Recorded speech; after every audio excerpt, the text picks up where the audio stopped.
નમસ્કાર વિદ્યાર્થી મિત્રો, હું પ્રજાપતિ નરેશ ફરી એકવાર આપનું યુટ્યુબ ચેનલમાં હાર્દિક સ્વાગત કરું છું. વિદ્યાર્થી મિત્રો, ધોરણ 9 વિષય ગુજરાતીની અંદર પ્રકરણ 10 ભારતીય સંસ્કૃતિની સિદ્ધિ એક લલિત નિબંધ વિનોબા ભાવે રચિત છે, જેના વિશે આપણે હવે આગળ ચર્ચા કરીશું. અગાઉના લેક્ચરની અંદર અગાઉના વિડીયોમાં આપણે જોઈ ગયા હતા કે એનો કવિ પરિચય જે છે એ એના વિષય વસ્તુ તરફથી અને કથા વસ્તુ જે છે એ એના પરિચય આપણે કેળવી લીધો હતો, બરાબર. તો હવે પ્રકરણની અંદર એનું વિષય વસ્તુ ખરેખર શું છે એ આપણે એના સ્પષ્ટ વાંચન અને શબ્દાર્થની સમજૂતી સાથે સમજતા જઈએ છીએ.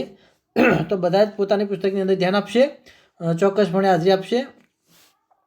તો જો અહીંયા કહ્યું છે કે ભાઈ પ્રકૃતિ એટલે સહજ સ્વભાવ, પ્રકૃતિ એટલે સહજ સ્વભાવ અને સંસ્કૃતિ એટલે સહજ સ્વભાવથી ઉપર ઉઠવું તે, અને વિકૃતિ એટલે સહજ સ્વભાવથી નીચે પડવું. પ્રકૃતિ વચ્ચે છે નોર્મલ છે, સહજ છે. એમ પ્રકૃતિ જે છે એ શું છે, વચ્ચે છે, પછી નોર્મલ છે અને એક સહજ છે. નોર્મલ એટલે સહજ. બીજી વસ્તુ કઈ છે કે માણસની એક પ્રકૃતિ હોય છે, એક સંસ્કૃતિ અને એક વિકૃતિ.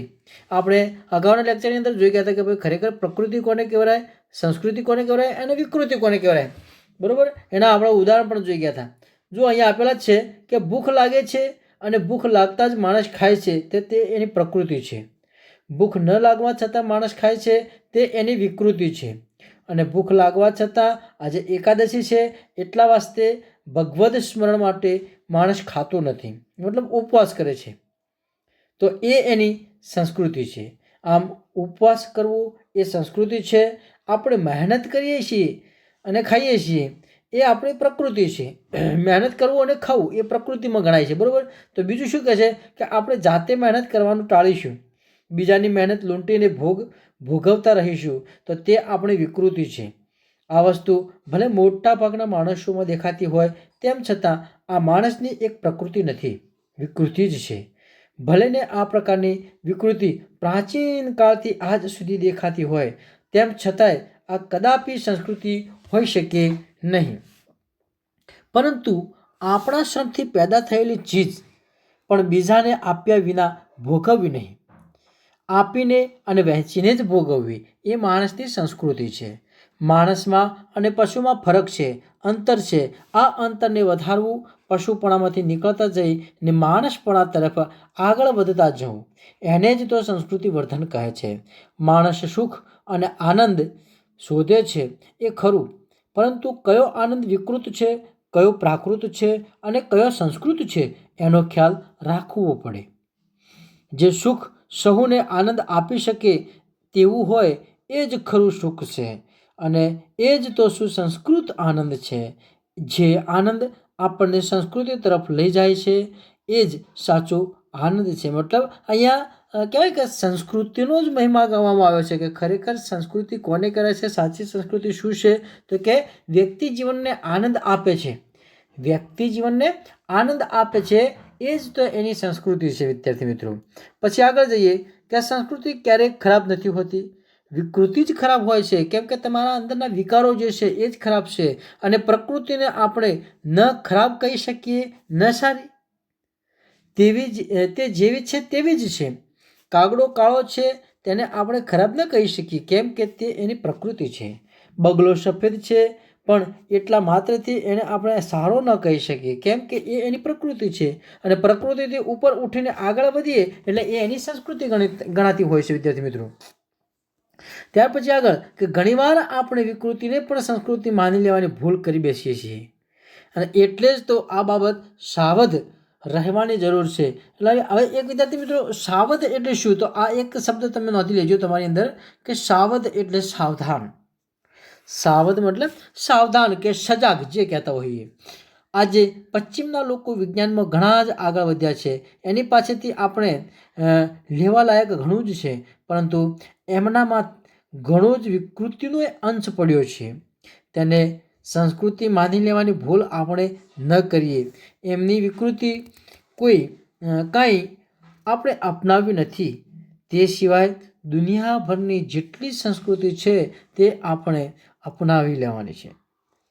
આની સાથે સાથે સાથોસાથ પણ એ પણ ધ્યાનમાં રાખીએ કે દુનિયાભરની સંસ્કૃતિ લઈએ પણ આપણે ત્યાંની ભલે ન હોય વિકૃતિ આપણને ન ખપે. આપણે ત્યાં પ્રાચીન કાળથી કોઈ એક જ ચીજ ચાલી આવતી હોય પણ તે જો વિકૃતિ હોય તો તેનો સ્વીકાર હરગીજ ન કરવો જોઈએ. વિકૃતિ બીજાઓની હોય કે આપણી હોય સદંતર વર્જ્ય છે. વર્જ્ય એટલે ત્યાગવા યોગ્ય છે. વર્જ્ય મતલબ ત્યાગવા યોગ્ય, એટલે એ શબ્દ પણ તમે વિદ્યાર્થી મિત્રો યાદ રાખજો. બરોબર છે. વર્જ્ય એટલે ત્યાગવા યોગ્ય, આ વર્જ્ય. અને પ્રકૃતિને સ્વીકારવી પણ તેનું હંમેશા શોધન કરતા રહેવું જોઈએ.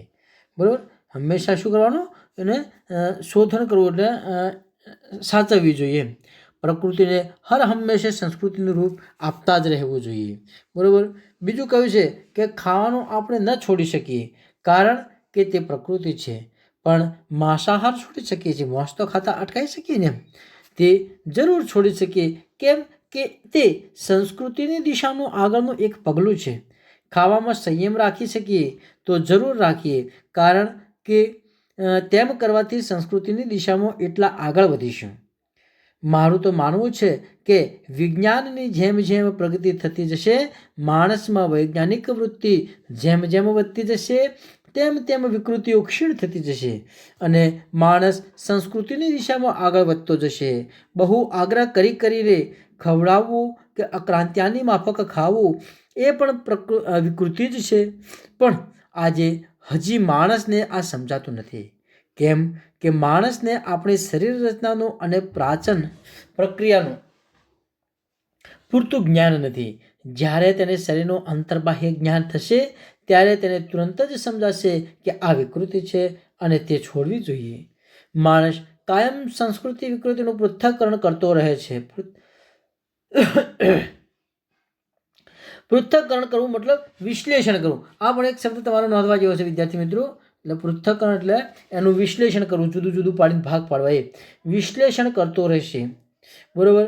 અને પ્રયોગો કરતો રહેશે અને પોતાને સાચી દિશામાં આગળ વધારતો રહેશે. આવું ભારતમાં થયું છે. અહીં હજારો વર્ષથી માણસ જાત જાતના પ્રયોગો કરતો જ રહ્યો છે અને તેમાંથી આપણે જેને ભારતીય સંસ્કૃતિ કહીએ છીએ તે નિપજી છે. ભારતની સંસ્કૃતિ પ્રયોગશીલ છે. ભારત પ્રાચીન કાળમાં બહુ જ પ્રવૃત્તિમય હતું. અહીં બહુ પ્રયોગો પણ થયા છે. તેના નિષ્કર્ષ પણ નીકળ્યા છે. નિષ્કર્ષ મતલબ કે તારણ, એનો સાર જે કહેવાય. નિષ્કર્ષ મતલબ તારણ કે સાર જે કહેવાય છે એ. બરાબર. અને તેમાંથી વિવિધ શાસ્ત્રો પણ ઊભા થયા છે. તેમાં આધ્યાત્મિક દ્રષ્ટિ એ એક મુખ્ય છે. માણસ આધ્યાત્મિક દ્રષ્ટિએ કેમ આગળ વધતો રહે તેની ખોજ નિરંતર ભારતમાં ચાલી. આવી બધી જ યોજનાઓ આપણા પૂર્વજોએ અનેક પ્રયોગો કરીને ઘડી અને આ આપણો બહુ જ મોટો વારસો છે. ભારત માટે એમ કહેવાય છે કે આ એક મોટો સંપન્ન દેશ છે. અહીં સુંદર સુંદર સેંકડો નદીઓ વહે છે અને હિમાલય જેવો અદ્ભુત પહાડ તો અહીં છે જ. આપણો દેશ ભારે સુજલ ને સફળ છે. સુજલ એટલે જળ સાથેનો એમ. સુજલ એટલે એકદમ જળથી ભરેલો, દરેક જગ્યાએ પાણી મળી રહેશે, સુજળ છે. પણ આપણા કરતાં વધારે સુજળ અને સફળ દેશો દુનિયામાં મોજૂદ છે.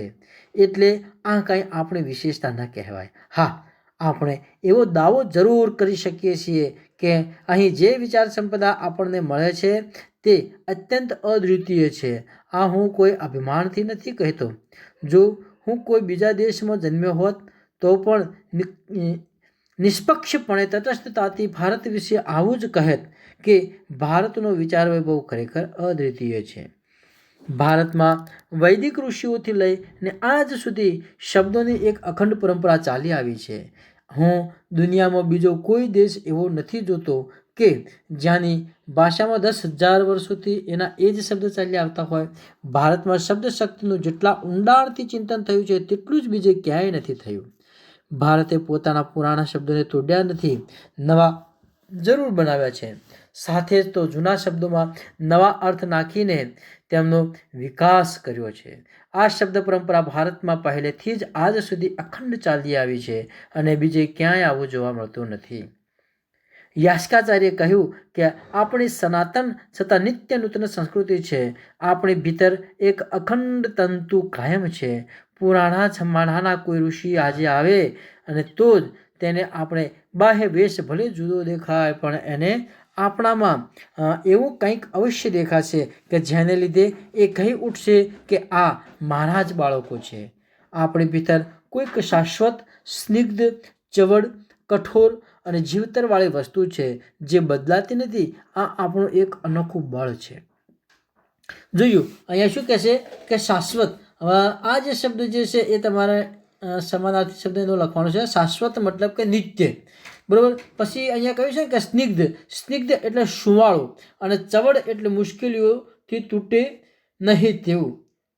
ગમે તેટલી મુશ્કેલીઓ માર્ગમાં આવી જાય પણ છતાંય પણ કે એ હારે નહીં એવું, બરોબર. આવી વાતો કરી છે. આ શબ્દો જે છે એ તમે લખી દેજો. ત્યાર પછી બીજી વસ્તુ કહી છે કે હજારો વર્ષોનો આપણો પુરાતન દેશ છે. જ્યારે બીજા દેશોના ઇતિહાસનો આરંભ પણ નહોતો થયો ત્યારે આપણા પૂર્વજો ગૌરવ શિખર ઉપર પહોંચી ગયા હતા. અનેક પરિવર્તન આવ્યા છતાં અહીંની પરંપરા અતૂટ રહી, જે પ્રાચીનતમ કાળ સાથે આપણને જોડી રાખે છે. સ્થળ કાળના ભેદો છતાં અહીં એકતાનું જ દર્શન થાય છે. એવું કહેવાયું છે કે દુર્લભમ ભારતે જન્મ. આપણો આ ભારત દેશ પરમ પવિત્ર છે એમ આપણા પૂર્વજો કહ્યા કરતા હતા. દુર્લભમ મહારાષ્ટ્રે જન્મ, દુર્લભમ ગુર્જરેશુ જન્મ. એવા વચન તમને અહીં ક્યાંય નહીં મળે. તુલસીદાસજી પણ કહે છે કે ભલી ભારત ભૂમિ ભલે કુલ જન્મ. 500 વર્ષ જેટલા ગુજરાતના કવિ નરસિંહ મહેતાએ ગાયું કે ભરતખંડ ભૂતળમાં જન્મે જેણે ગોવિંદના ગુણ ગાયા રે તે ધન્ય છે. આ જ વાત અમસના શંકરદેવ અને માધવદેવે પણ કહી. ન નરસિંહ મહેતાએ ગુજરાતનો મહિમા ગાયો, ન શંકરદેવે અસમનો મહિમા ગાયો. એકબીજાની ભાષા તો તેઓ જાણતા નહોતા, એકબીજાને નહોતા જાણતા, છતાં ભારત અમારી પુણ્યભૂમિ છે અને અમે જ એના જન્મ પામ્યા અને તેથી ધન્ય થઈ ગયા એવું એ બંનેએ અનુભવ્યું અને વ્યક્ત કર્યું છે. પછી કહેશે કે આવી રીતે આખા જ ભારતનું અભિમાન એ કંઈક પ્રકૃતિ નથી બલકે સંસ્કૃતિ જ છે. જ્યાં એવી ભાષાઓ છે કે ન જાણતું હોય તેને શીખતા વર્ષો નીકળી જાય.